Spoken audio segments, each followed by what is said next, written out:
नमस्कार साथियों, स्वागत है आपका study bye D our YouTube channel पर। और आज की हमारी क्लास है राजस्थान की कला और संस्कृति में प्रमुख रचनाएं।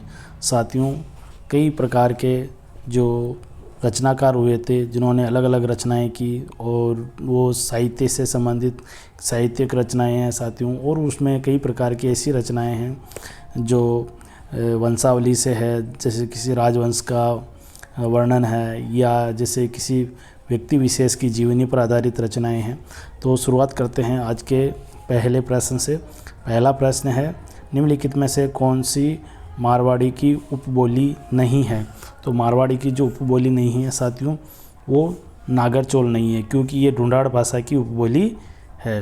अगला देखिए, राजस्थान की बोली एवं क्षेत्र के संबंध को ध्यान में रखते हुए निम्नलिखित में से कौन सा युग्म गलत है? साथियों देखिए साथियों, इसके अंतर्गत पूछा है कि किस क्षेत्र में कौन सी भाषा बोली जाती है, कौन सी बोली बोली जाती है। टोंक में ढूंढाड़ी बोली जाती है, पाली में बागड़ी, फिर बारा में हाड़ौती और करौली में मेवाती। तो साथियों इसके अंतर्गत जो बागड़ी भाषा है वो पाली में नहीं बोली जाती है। अगला देखिए, राजस्थान साहित्य की कौन सी श्रेणी कहानी या कथा विधा से संबंधित है? तो इसके अंतर्गत कथा और कहानी को हम वात कहते हैं साथियों। और इसको साधारण कहें तो हम बात या कोई भी बात, राजस्थानी की भाषा में हम बात करें तो हम कहते हैं कि फला व्यक्ति की बात है, यानी उसकी कहानी। और पुराने ज़माने के अंतर्गत दादा दादी नाना नानी बात किया करते थे, यानी कहानियाँ सुनाया करते थे। और अगला प्रश्न देखिए, बादली के रचनाकार है। बादली जो रचना है साथियों वो चंद्र सिंह की है। चंद्र सिंह की रचना है साथियों। अगला है कि मारवाड़ी भाषा का विशुद्ध रूप कहाँ दृष्टिगत होता है, यानी कहाँ नज़र आता है? तो मारवाड़ी भाषा जोधपुर और उसके समीपवर्ती क्षेत्रों में नज़र आता है साथियों। अगला है जमीन रो धनी कुण और मिंजर, ये रचनाएं किसकी है? तो ये कन्हैया लाल सेठिया की रचनाएं हैं। धरती दोहरारी है, ये भी कन्हैया लाल सेठिया की रचना है। पीतल पातल भी कन्हैया लाल सेठिया की रचना है। चंद्रबरदाई द्वारा रचित ग्रंथ, तो चंद्रबरदाई द्वारा रचित ग्रंथ है पृथ्वीराज रासो। अगला है, निम्नांकित में से कौन वीर रस के कवि है? तो वीर रस के जो कवि है साथियों वो है सुभद्रा कुमारी चौहान। कौन है? सुभद्रा कुमारी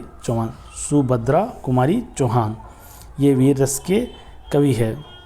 अगला है, चेतावनीरा चुंगटिया रचना किसकी है? तो चेतावनीरा चुंगटिया ये केसरी सिंह बारेट की रचना है। अगला है, पंचतंत्र के लेखक है, तो विष्णु शर्मा है साथियों। पंचतंत्र के लेखक विष्णु शर्मा है। LP तैसी टोरी से संबंधित है, तो ये चारण साहित्य से संबंधित है साथियों। वंश भास्कर के रचयिता है, तो सूर्यमल मिश्रण वंश भास्कर के रचयिता है। राजस्थान की मानक बोली के रूप में प्रसिद्ध है, तो राजस्थान की मानक बोली के रूप में प्रसिद्ध है मारवाड़ी मानक बोली के रूप में जानी जाती है। केसरी सिंह बारेट द्वारा रचित चेतावनीरा चुंगटिया दिल्ली दरबार में जाने से रोका, तो ये है महाराणा फतेह सिंह को रोका था साथियों। कब? 1903 की घटना है साथियों, और 1903 में उन्होंने रोका था। और ये चेतावनीरा चुंगटिया 13 सोर्टों में लिखा गया है साथियों। कितने सोर्टों में? 13 सोर्टों में। इसको आप याद रखने की ट्रिक बता देता साथियों।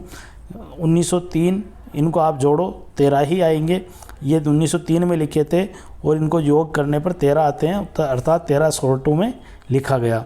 अगला है, वीर सतसई किसकी रचना है? तो वीर सतसई सूर्यमल मिश्रण की रचना है। डोला मारू रा दोहा ये कवि कलोल है, कवि कलोल। अगला है, श्री सरस्वती पुस्तकालय जो कि अलभ्य एवं दुर्लभ साहित्य का अप्रतिम खजाना है, ये कहाँ स्थित है? तो साथियों ये स्थित है फतेहपुर के अंतर्गत, फतेहपुर सीकर के अंतर्गत स्थित है। फतेहपुर सीकरी साथियों वो यूपी के अंतर्गत है और फतेहपुर सीकर राजस्थान के अंतर्गत है। अगला देखिए, राजस्थानी हिंदी संक्षिप्त शब्दकोश के संपादक है, तो इसके अंतर्गत पद्मश्री सीताराम लालस। जो सीताराम लालस है वो राजस्थानी हिंदी संक्षिप्त शब्दकोश के संपादक है। अगला देखिए,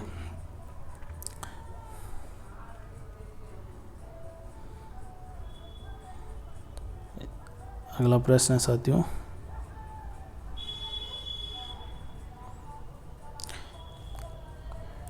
शिशुपाल वदम संस्कृत महाकाव्य के रचयिता है, तो रचयिता महाकवि माघ का निवास स्थान है बीनमाल। अगला देखिए, गिरधर आसिया द्वारा लिखित डिंगल भाषा का ग्रंथ, ये है डिंगल भाषा का लिखित ग्रंथ है साथियों सगत राशो, इसका नाम है सगत राशो। अगला है जयसिंह सूरी लेखक थे, तो जयसिंह सूरी ने हमीर मर्दन की रचना की थी, हमीर मर्दन की। अगला है बीकानेर के राठौड़ी ख्यात के लेखक है, तो ये है दयाल दास। कौन है साथियों? दयाल दास। अगला है राजस्थान में बोलियों का वैज्ञानिक अध्ययन करने वाला पहला वैज्ञानिक, तो ये पहला विद्वान साथियों ये है जी.ए. गिरियसन। ये दूसरा हो जाएगा आंसर इसके अंतर्गत, गिरियसन, जी.ए. गिरियसन। अगला देखिए, प्रशासनिक कार्यों में हिंदी भाषा के प्रयोग को अनिवार्य करने के लिए राजस्थान राजभाषा अधिनियम कब पारित किया गया साथियों? ये वेरी इम्पोर्टेंट है साथियों। इसके अंतर्गत ये 1967 के अंतर्गत 1967 में ये अधिनियम पारित किया गया था साथियों।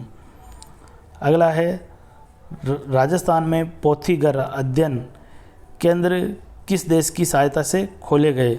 तो इसके अंतर्गत साथियों ये जापान की सहायता से खोले गए। चंद्र बरदई द्वारा लिखित पुस्तक का क्या नाम है? तो यह है पृथ्वीराज राशो। राजस्थान भाषा की उत्पत्ति का काल है 12वीं शताब्दी का अंतिम चरण। अगला देखिए, प्रत्यक्ष जीवन के शास्त्र के रचयिता है, प्रत्यक्ष जीवन के शास्त्र के रचयिता हीरालाल शास्त्री है साथ। हमीर रासो किस भाषा का ग्रंथ है? तो पिंगल भाषा का ग्रंथ है। अगला देखिए, राजस्थान की प्रसिद्ध कृष्ण भक्ति कवयित्री मीराबाई, साथियों इनको राजस्थान की राधा भी कहा जाता है, राजस्थान की राधा।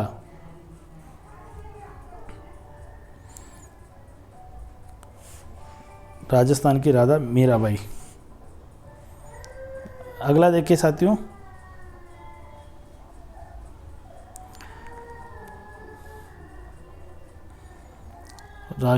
इसके बाद में मीराबाई के बाद राजस्थान में जन्मे प्रसिद्ध संस्कृत कवि माघ, ये बीनमाल से संबंध रखते हैं साथियों। पीतल पातल काव्य रस के रचनाकार है कन्हैयालाल सेठिया है साथियों। इसके अंतर्गत 4 बार 24 गंज 8 अंगुल प्रमाण है, ता ऊपर सुल्तान है मत चुके चौहान, ये कहने वाले चंद्र बरदई थे। ये हो गया। सुंदर विलास के रचयिता है, सुंदर विलास के जो रचयिता है साथियों वो है महाराज सुंदरदास, ये हो जाएंगे महाराज सुंदरदास। नैणसी ख्यात किस भाषा में लिखी गई है? नैणसी ख्यात राजस्थानी भाषा में लिखी गई है। मरु भाषा को कहा गया है, तो मरुवाणी और मारवाड़ी भाषा कहा गया है। राजस्थानी भाषा का सबसे समृद्ध साहित्य है, राजस्थानी भाषा का सबसे समृद्ध साहित्य है साथियों चारण साहित्य। उद्योतन सूरी की कृति है, तो उद्योतन सूरी की कृति है इसमें कुवलयमाला उद्योतन सूरी की कृति है। राव जयसिरो छंद, ये अभी हाल ही में प्रश्न पूछा गया है, बीटू सुजा इसके रचयिताकार है। राजस्थान का गजेटियर किसे कहा जाता है? तो राजस्थान का गजेटियर कहा जाता है मारवाड़ परगनारी विगत, ये राजस्थान का गजेटियर कहा जाता है। राजपुताने का अबुल फजल किसे कहा जाता है? तो राजपुताने का अबुल फजल नैणसी को कहा जाता है मुणोत नैणसी को। राजस्थान का अबुल फजल किसे जाता है? मुणोत नैणसी को कहा जाता है साथियों। अगला मारवाड़ परगनारी विगत के लेखक है, तो इसके जो लेखक है साथियों वो है मुणोत नैणसी। अगला है गलत युग्म को चुनिए। तो गलत युग्म में साथियों बादली अभी रचना आई थी, किसकी है ये? चंद्रवीर सिंह की है, तो पहला ही गलत हो जाएगा साथियों। ये चंद्रवीर सिंह की रचना है, प्रकाश देवल की नहीं है।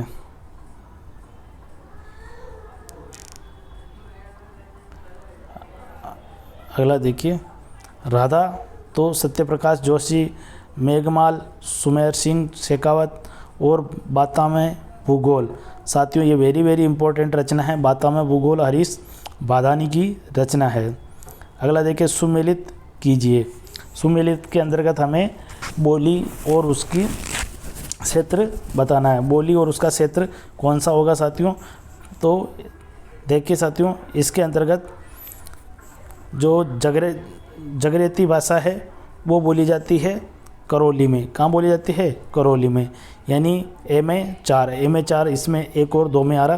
फिर इसके बाद में जो ढाटी भाषा है साथियों वो बोली जाती है बाड़मेर में। कहाँ बोली जाती है? बाड़मेर में, बी में 3 आ जाएगा। फिर इसके बाद में जो नागरचौल है ये नागरचाल टोंक में बोली जाती है, सी में 2 आएगा, ये हो गया। फिर इसके बाद में दावड़ी जो भाषा है वो बोली जाती है उदयपुर में, ये 1 आ जाएगा। तो इस प्रकार से पहला सही हो जाएगा साथियों। अगला है राजस्थानी भाषा का स्वर्ण युग किस काल को कहा जाता है? राजस्थानी भाषा का स्वर्ण युग कहा जाता है साथियों 1650 से लेकर 1850 तक का। अहिरवाटी बोली राजस्थान किस क्षेत्र में बोली जाती है? राजस्थान के किस क्षेत्र में अहिरवाटी बोली जाती है साथियों? ये अलवर के आसपास बोली जाती है साथियों। इसके अंतर्गत जो बहरोड, मंडावर और कोटभूतली आता है।